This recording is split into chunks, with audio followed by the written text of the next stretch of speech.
부부는 믿음이 있어야 한다.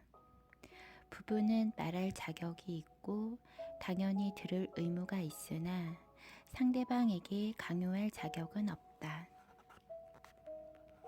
부부가 행복하게 살려면 상대방의 말과 행동을 존중하고 배우자로서 최소한의 도리를 다해야 한다. 또한 부부는 모자라는 것을 서로 채워주기 위해 만난 존재이기 때문에 부인이 부족한 것이 있으면 남편이 채워주고 남편이 부족한 것이 있으면 부인이 채워줘야 한다. 하지만 환경과 성격이 다른 집안에서 성인이 될 때까지 살아온 두 사람이 하루아침에 상대방의 마음을 채워준다는 건 매우 힘든 일이다. 그렇지만 살면서 함께 맞춰가는 것이 부부이다. 그런데 어떤가? 요즘 젊은 부부들은 개성이 강하고 뚜렷해서 상대방이 조금만 서운하게 하면 화를 내며 사내만해한다. 아무리 마음에 들지 않은 것이 있다고 하더라도 먼저 귀담아 들어줘야 하는데 성질이 급해서 화를 내거나 난리치기 일쑤다. 이게 무슨 부부인가? 남편이 바깥일이 잘 풀리지 않거나 몸이 아프면 부인에게도 책임이 있고 반대로 부인에게 좋지 않은 일이 생기거나 몸이 아프면 남편에게 책임이 있다는 걸 알아야 한다. 이걸 부부 상호 책임이라고 한다. 이것을 제대로 모르고서 상대방의 잘못만 지적하는 건 누워서 침 뱉는 것과 다름이 없다.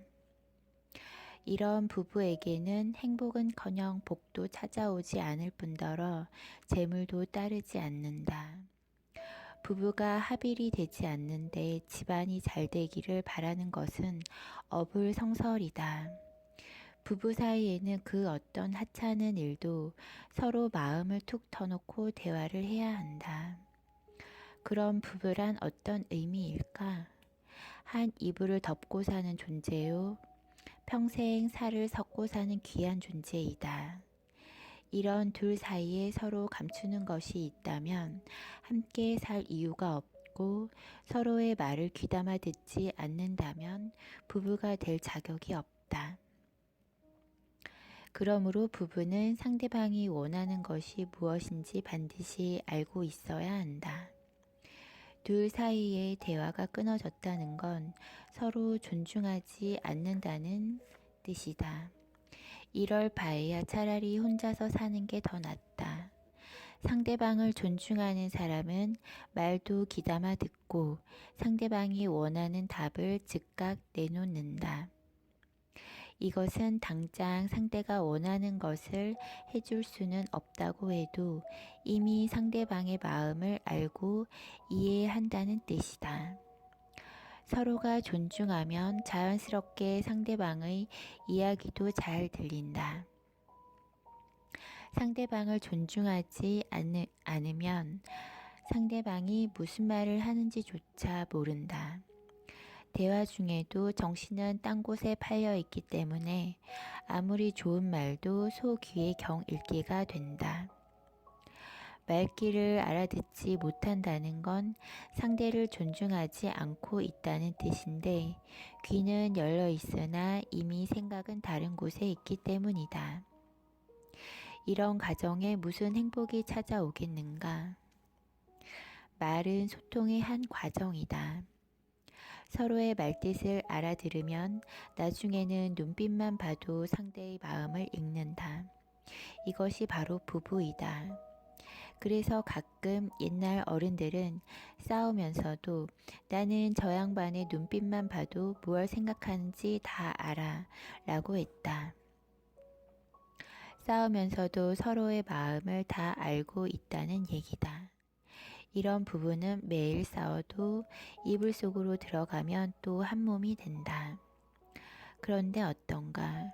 요즘 상대방을 존중한다고 하면서도 말을 제대로 듣지 않는 부부가 많다. 왜 그럴까? 말하기도 전에 이미 당신의 생각을 다 알고 있으니 잔소리하지 말라는 뜻이다. 그러니까 말을 듣고 있으면서도 실제로는 엉뚱한 생각을 하고 있는 것이다. 이런 부부에게는 답이 안 나온다. 소위 무늬만 부부이지 이혼한 것이나 다를 바가 없다. 부부는 서로에게 말할 자격이 있고 당연히 들을 의무가 있지만 그렇다고 자신의 의견을 강요할 수는 없다. 그럼에도 불구하고 상대방에게 강요만 하면 싸움이 일어날 수밖에 없는 것이다. 자신의 주장을 상대방에게 제대로 알리려면 상대가 이해할 수 있도록 잘 설득해야 한다. 상대방의 마음을 이해시킬 수 없다면 차라리 애초부터 말하지 않는 것이 더 좋다.